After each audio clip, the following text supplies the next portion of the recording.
Sir, आप मुंबई में आए हैं, क्या को लेकर किस तरह क्या नरेंद्र मोदी जी की सरकार के शानदार 9 वर्ष पूरे हुए हैं और सिद्धि विनायक जी के मंदिर में जहां हम लोग आशीर्वाद लेने आए हैं, वहीं पर आभार भी प्रकट करने आए हैं, क्योंकि आशीर्वाद सबका रहा, जहां एक और भगवान का, वहीं पर दूसरी ओर जनता का।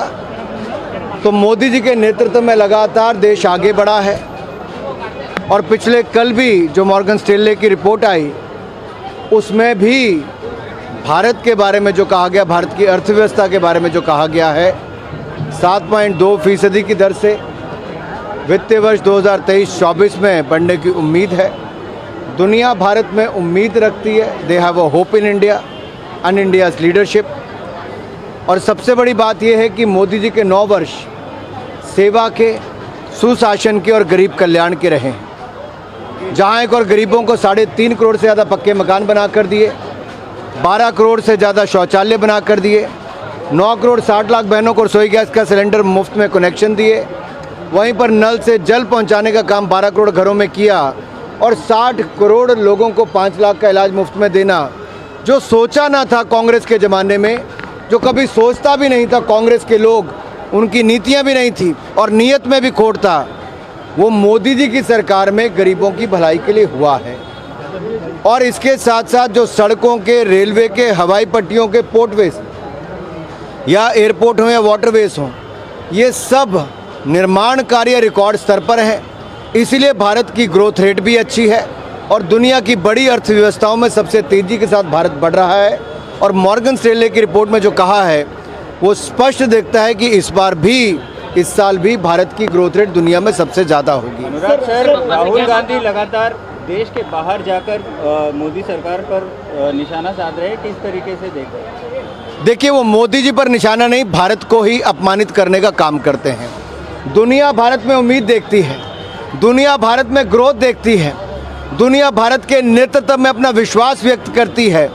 ऑस्ट्रेलिया के प्रधानमंत्री मोदी जी को कहते हैं Modi is the boss, Italy के प्रधानमंत्री कहते हैं Modi is the world's most loved leader.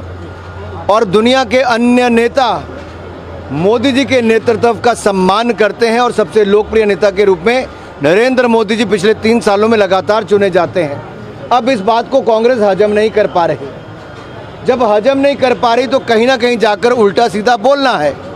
पहले इंग्लैंड में, अब अमेरिका में ये जो प्रायोजित कार्यक्रम होते हैं, इनमें भारत विरोधी नारे लगते हैं, भारत के राष्ट्रगान का अपमान किया जाता है, भारत विरोधी बातें बोली जाती हैं और श्रीमान राहुल गांधी जी इस कार्यक्रम के मुख्य अतिथि होते हैं। रेसलर्स की प्रोटेस्ट को लेकर जिस तरह से राजनीति की जा रही है, ममता बनर्जी ने भी सॉलिडेरिटी मार्च निकाला है कोलकाता में, किस तरह से देखते हैं इनको? मुंबई से राज ठाकरे ने भी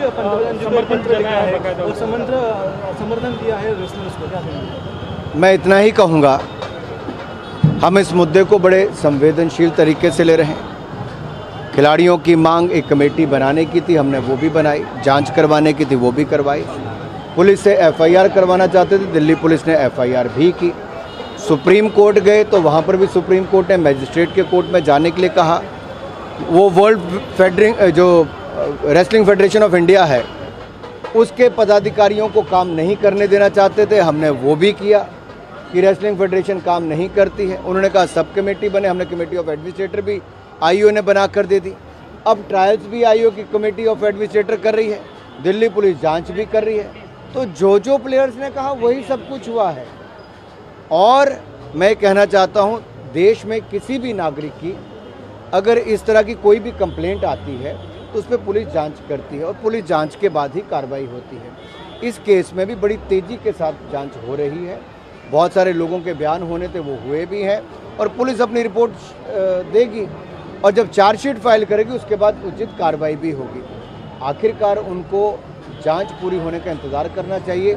और जितने भी नेता इस पे अपनी बातें कह रहे हैं, मैं उनसे इतना ही कहूँगा, ये देश का कानून सबके लिए, 140 करोड़ भारतीयों के लिए एक जैसा है।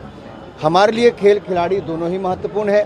खेलों के लिए मोदी सरकार ने पहले भी बजट में बढ़ोतरी की, सुविधाओं की बढ़ोतरी की, और जितना मान सम्मान मोदी जी ने खिलाड़ियों को दिया है वो देश से छिपा नहीं है और ये लगातार आगे भी है। लेकिन जहां पुलिस जांच की बात आती है, पुलिस जांच कर रही है, कार्रवाई की बात आएगी।